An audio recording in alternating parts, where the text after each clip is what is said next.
Hi everyone, this is your host Earnny signing in, and welcome to It Only Happens to Earney podcast.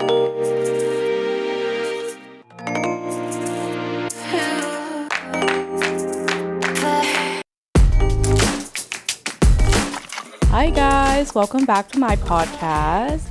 I'm not sure if you can tell through this mic here, but I a little bit raspy. I think it sort of started a little bit like last week. I'm sure it has to do with like allergies. I think I'm a little sick, but I think again it's probably just a little cold, a little allergies for the season. So I have a cup of tea with me here again today to give you a little bit of the visual. I am drinking, I think it's called plum apple cinnamon green tea. It's a mouthful, but I got this tea in England. Actually, there was a tea shop in York. And we actually went for my 29th birthday this past December and found this really lovely tea shop. So if you hear my voice sort of crack a bit today or like I sound like a little rough, that's that's because I'm just, just a little bit under the weather. But anyways, first of all, I need to say this. I'm still getting used to promoting my podcast. So if you've just found this podcast, hi, welcome. And if you've been enjoying these episodes, don't forget to follow, subscribe, give me a like so you don't miss when I upload. But it's official. I am going to try my best to drop new episodes every Wednesday here. And if for some reason that's still not enough, I am also on Instagram and Facebook if you want to follow along there. My Instagram handle is at onlyearnypod. And I post stuff like previews of the episodes, behind the scenes, little clips, a little bit of vlogs, and just overall extra insights of the podcast. I know this podcast is audio only right now. I am still saving up for a camera because I do want to do like a video or visual podcast in the future. But for now, I try to post visual content through my previews and clips on social media. If you're not on Instagram, but you do have Facebook, my page is called It Only Happens to Earney Podcast, just like my podcast name.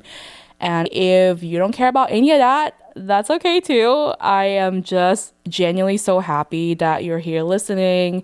Thank you for supporting me and showing up for me every single week or every other week or however often you listen to this podcast.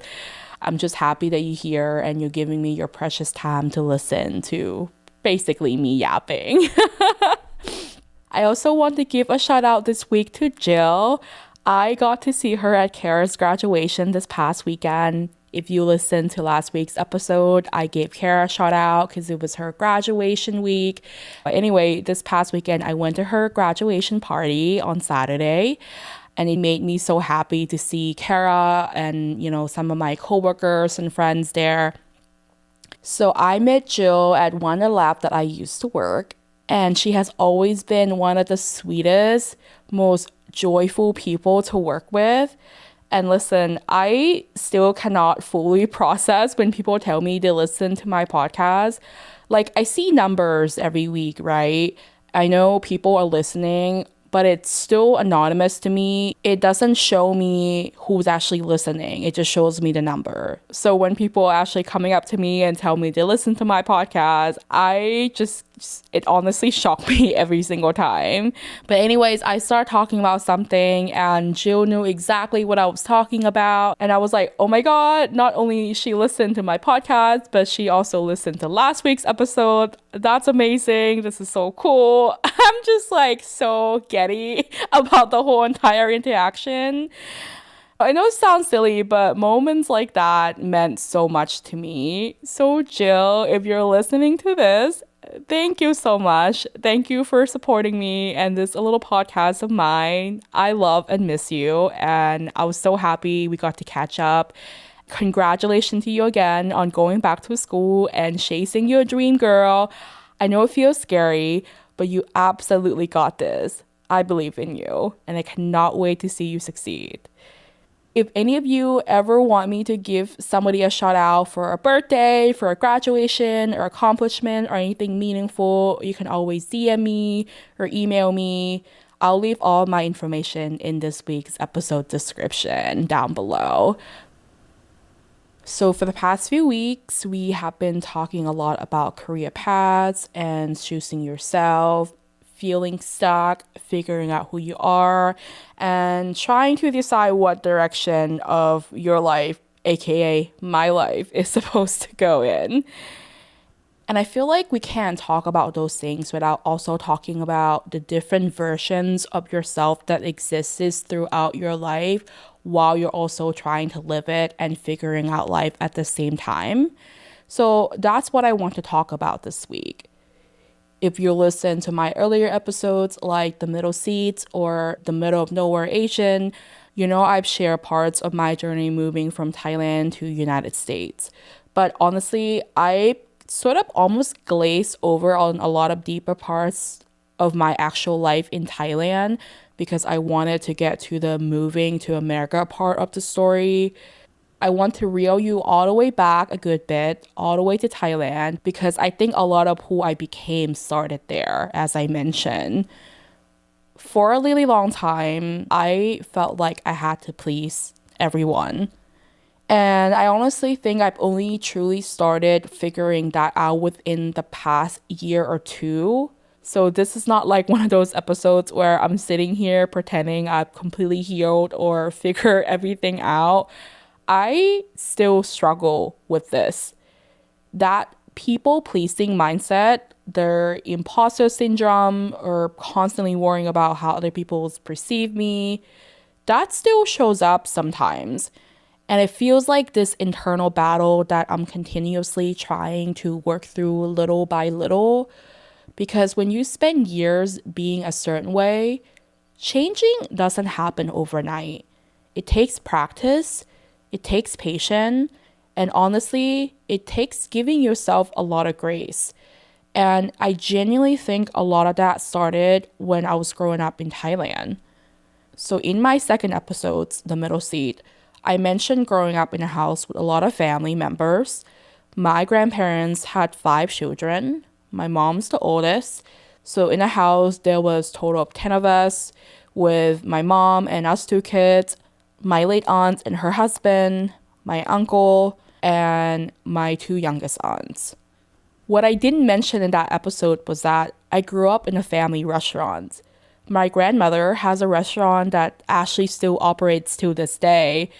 And, I think a lot of my food passion obviously came from that as well. I grew up watching, learning, and just pretty much operating a restaurant for as long as I could remember.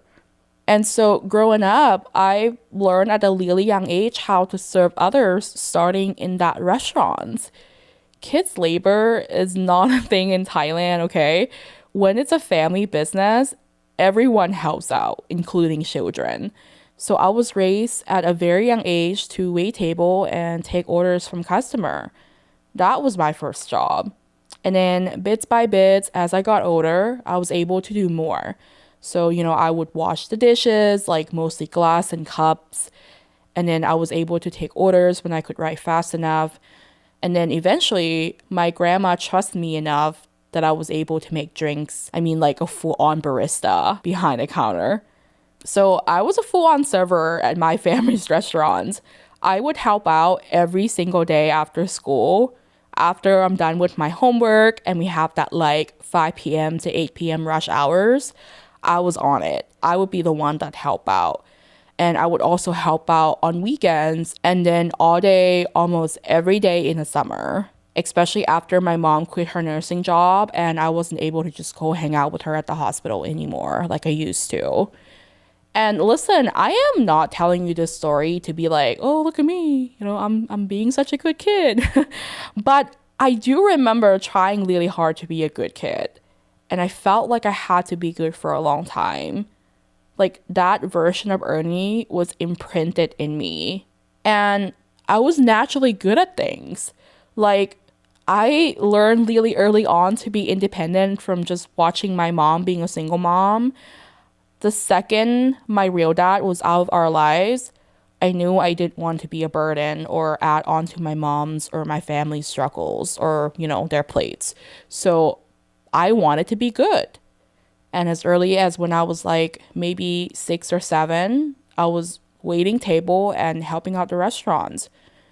I remember being around that age, serving certain plates or dishes or drinks as long as they weren't too heavy for me to carry. You know how kids around that age, they want to have like a little kitchen set they want to play with like the Barbie.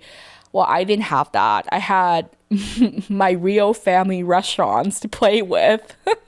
In my little brain, I wanted to be helpful, and I was raised to be helpful. Now, I do want to mention that this wasn't just my family that raised me this way. This was built in our culture. Matter of fact, Thai people almost find it offensive if you're not helpful to others. They could say to you, you're not being raised properly or came from a good family. And to American, talking about family raising you well may not seem that big of a deal, but in Thailand, it's a full-on insult.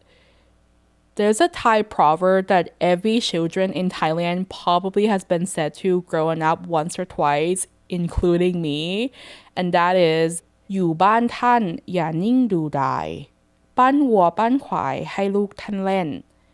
And I know it's gonna sound really funny when I translate to you in English here, but it roughly means do not remain idle when staying at another person's house. Make clay of cow and buffalo for their children to play with. If you're Thai, you already know the meaning of this. But if you are what Thai people call Falang, that means Westerner, which are most of my listeners here, this proverb ultimately means you need to be helpful when going to other people's houses. If there's nothing else to do, sarcastically, then you can make toys from dirt or clay for the kids to play with. That seems extreme, right? Well, that's the Thai typical expectation. No, I'm joking. But it is like an unspoken rule of Thai society. Here in the US, if you go to somebody else's house as guests, you have a guest role, which means unless they tell you, help yourself or make yourself at home, you don't really go around and just take like glasses or cup out of their cabinets and pour yourself a glass or whatever, right? And even with that, it's not as if you could just act like it's your place either. And this is an unspoken rule in American culture. Well, in my Thai culture, it's almost quite the opposite. When you're invited to someone's house, typically there's like food involved. If you're walking and someone is cooking, it's always a good manner to almost insert yourself to help out, to insist the house owner that you can help out with whatever they need help with. If not with food, then maybe setting up the table or look after children for them or help out with cleaning or washing up the dishes. I feel like in the US or Europe, it's entirely different. Guests are being pampered. And if your guests are sitting down and want to have a glass of something, as hosts, you make sure you get that for them before they even have to ask you. In Thailand, you're raised to be humble. So whatever they give you is whatever you get. And if you want more, let's say a glass of wine, then you pour it yourself. Because most Thai people believe if you can do it yourself, then why bother asking others to do it for you? And listen, I am not here to bash any of the culture at all, right? I love my Thai culture. I love being Thai. But you see how that custom can also really create that mentality of people please all the time and not knowing how to speak up.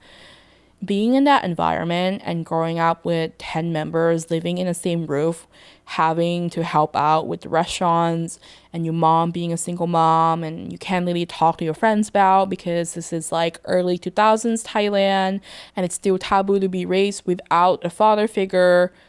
I started to create this shell, and it's a protective shell, and I created this version of myself that was afraid to fully exist.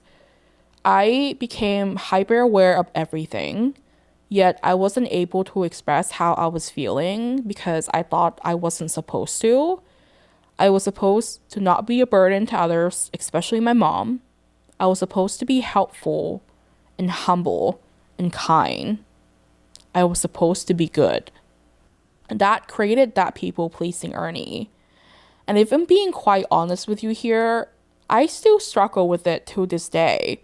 But I think that version of me, the timid, shy, overly cautious version, started very young. I will say though, growing up, I was always the shy girl until I got comfortable.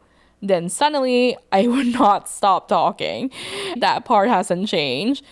But I think now it's less about me being comfortable and more about energy. Like if someone has good energy and I feel safe around them, I become an open book.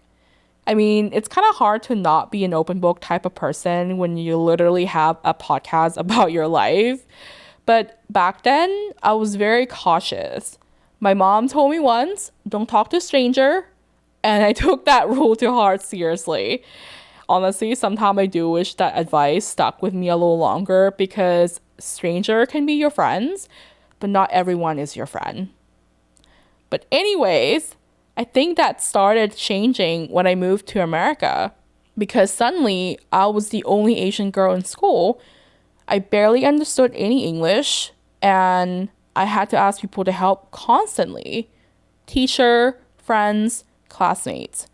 And I learned something very quickly. If you don't tell people you're struggling, nobody knows. People can't read your mind. This was a huge lesson for me from my Thai culture background of being humble and reserved. Thai people are incredibly kind and so giving, but we also don't like to burden others. And we're not very good at voicing our struggles either. Thai people, just like I guess any typical Asian culture, we don't like to ask for help that much. And that may sound positive in some way, right? Like that humbleness or that politeness. But it can be really unhealthy when you're struggling mentally, emotionally, or physically, and nobody knows about it because you refuse to say anything. I truly believe humans are not meant to survive alone. We're supposed to have community. We're supposed to lean on each other. I think that's part of why the world feels so broken sometimes because everyone feels so isolated now. So if you're struggling right now, I really hope you know this. You're not supposed to carry everything alone. Reach out to people. Build your village. And that's also part of why I wanted to start this podcast in the first place. Because I know there's people out there listening who feel alone in this. People who are dealing with depression, anxiety, imposter syndrome, identity crisis, career crisis, like whatever it is. I might not know your exact story, but I understand the feeling. Because guess what? It doesn't just happen to Earney. It happens to all of us, the best of us. This is the whole point of my podcast. Human beings share more pain than we realize. And growing up in Thailand, a lot of things felt taboo to talk about. Even small struggles could feel shameful. So moving to America changed me because Americans are outspoken. People here speak up. People express themselves and sometimes their unsolicited opinion loudly. And listen, I am not idolizing any culture here. I feel like I have a front row seat of seeing the pros and cons of every culture.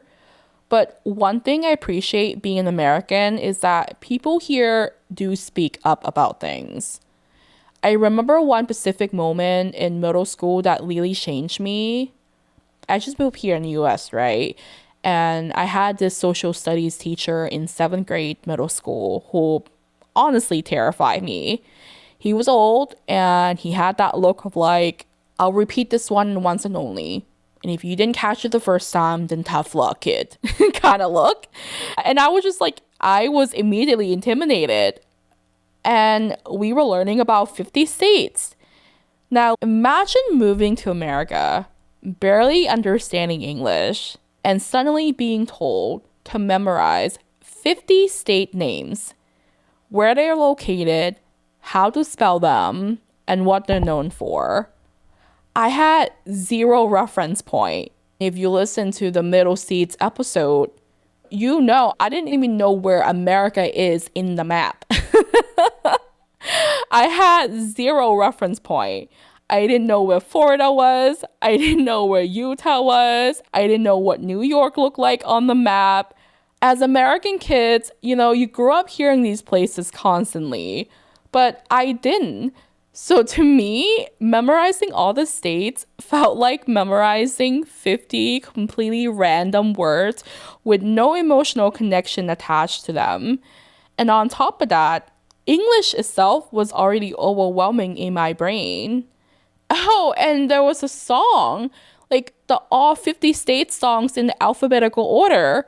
And I was thinking, I can't even remember words, and you want me to sing a song? What? Even people's names were hard for me for years to memorize because when English isn't your first language, remembering names become this weird extra process in your brain, like the pronunciation, then spelling, then definition, then associating that word, and then don't forget the grammar, like just all at once in your brain. But I had to admit to myself that I was struggling. I had to find that courage to ask for help, or I'm going to fail this test and probably this class too. Looking back now, it truly was one of the very first steps I took in coming out of my shell. I had to force myself to evolve from that traditional Thai proper Earnny. And actually, speaking of language struggle here, I remember being terrified in freshman English class in high school because we had to read our essay out loud in front of everyone. Most students get nervous about doing that, right? That's not completely abnormal.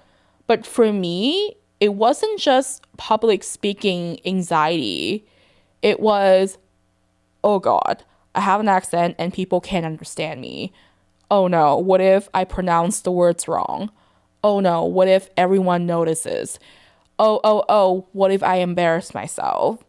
And I felt like every insecurity I had was being put on a display in front of everyone in class. And I remember hearing this silly little advice from someone that says, if you're nervous speaking in front of people, then just imagine them naked. And honestly, it sounded so ridiculous to me at the time, but weirdly enough, it shifted something in my brain because for the first time, I stopped treating the moment like life or death. I remember telling myself, you're making this way bigger than it actually is. And I started accepting something. Yes, I have an accent. Yes, my grammar won't always be perfect. Yes, I'll mess up words. And that's okay. That moment honestly felt like the beginning of me becoming less afraid of speaking publicly.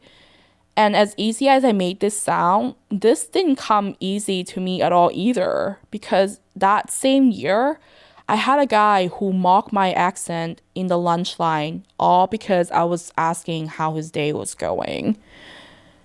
It was that very exact moment I learned not all immigrants are created equal. This guy didn't have to learn English in English. Everyone could understand him. But what hurt me at the time from his mockery was that it felt like betrayal. I remember thinking to myself, why are you mocking me? Out of all people, shouldn't you understand this? But the truth was that he probably didn't. You see, he was an immigrant himself from England. He had blonde hair with blue eyes, and he spoke perfect English with that English accent everyone loved. So, no, his struggles were not my struggles, but it was so hurtful to be mocked by someone who saw my struggles and thought they could play with it. I knew I had an accent, and when you're already insecure about something, even small comments stays with you, right? What people don't know at the time was that I was trying so hard to improve my accent every day. there were words I literally practiced alone at home over and over again until I sound quote unquote American enough. And some of them were hard because my tongue just couldn't roll or form properly. Like, for example, hilarious was one of them. It's hard to believe, right? But I couldn't say that correctly for the longest time.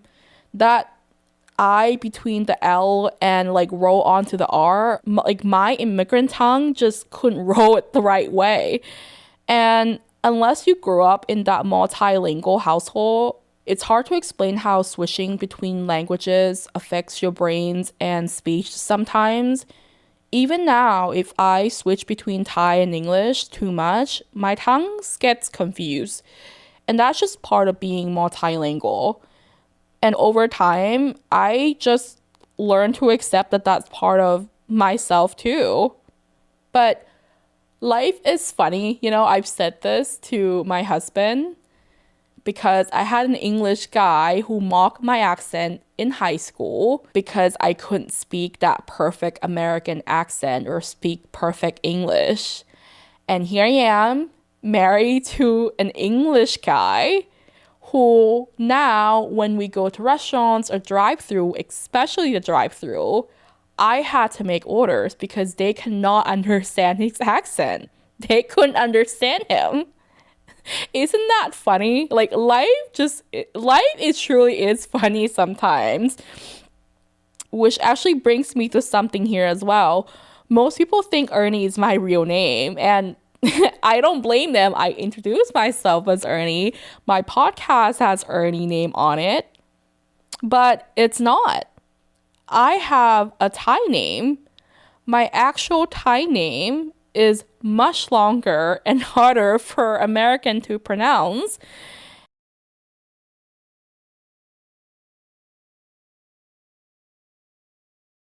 My full name. My maiden name before that was Tima Tanatnan. So in Thai culture, nicknames are extremely common. My nickname growing up was Earn. It spells EARN, like earn money. But when I moved here, people struggle with it constantly. People would spell it like ERN or URN was like common one or whatever they think they heard. Literally anything except the actual true spelling of my name. But also I know people here pronounce it like earn. I don't know about you, but that's like aggressive, like like like you're angry or something. But when you say in my Thai accent, it's earn. Do you hear how that tone is different? I'm gonna repeat to you one more time. This is how people say my name in Thai. Earn. It's softer, right? It's different. And I don't mind people saying earn in Thai, but I started to dislike how my name was being called here in America. And eventually people started calling me Earnny, like Earney from Sesame Street. And over time, I kind of like it. I thought it sounded better than just earn, you know? So by college, I started to introduce myself as Earney. And that became this weird symbolic moment in my life because it represented something bigger. At that time, I wasn't just changing my nickname to Earney. I was changing in general in a really big way. I was changing the path that I thought I was going to walk on. I was changing my major. I was outgrowing that shy, timid, and shell-in Earn. Changing my nickname and introducing myself as Earney instead of Earn meant I was allowed to evolve. It was the first time I gave myself permission to outgrow who I thought I was going to be. And it was very clear. Family and people who knew me before college calls me Earn. And people who met me and knew me after high school calls me Earney. I never explained this to anyone. I never talked to my family about it. There was zero announcement. I just simply started to introduce myself as Earney. Now, I wasn't like correcting anyone either who still calls me Earn. It wasn't like I minded either. My family and some of my friends still calls me Earn to this day. I never made a big deal, or nobody ever said anything to me or make a big deal about it, except this one girl. And I'll never forget. This girl I used to go to high school and actually graduated with, I ended up working with her in the same lab. I don't know what her problem was with me or what she had against me, to be honest, but she didn't like the change to Earny, and she felt the need to confront me about it. She asked me, "Why do you go by Earny now? Your nickname was Earn in high school." I told her, "Well, it's Earny now, and a few people in high school actually called me Earny. I just prefer it to spell Earnny, but people do call me Earny already." She looked at me straight in the eyes and told me, "Literally nobody called you that." And honestly, I was taken aback by the whole interaction. I mean, who in their right mind get irritated by someone's new nickname? Even if it wasn't Earny, let's say I want to change my name to Millie. What gives her the right to decide what I should be called? It seriously bothered me at the time. Not just the nickname itself, but because of what she was implying. Like it was as if she had the authority to decide who I was allowed to become. And here's the thing. People get uncomfortable when you change. But you're supposed to change. The version of me from Thailand isn't the same version of me here as an immigrant in the US. That version of an immigrant girl also isn't the same version of me as an Asian American. And the version of me last year is not the same version sitting here recording this episode today. I've changed. Of course I have.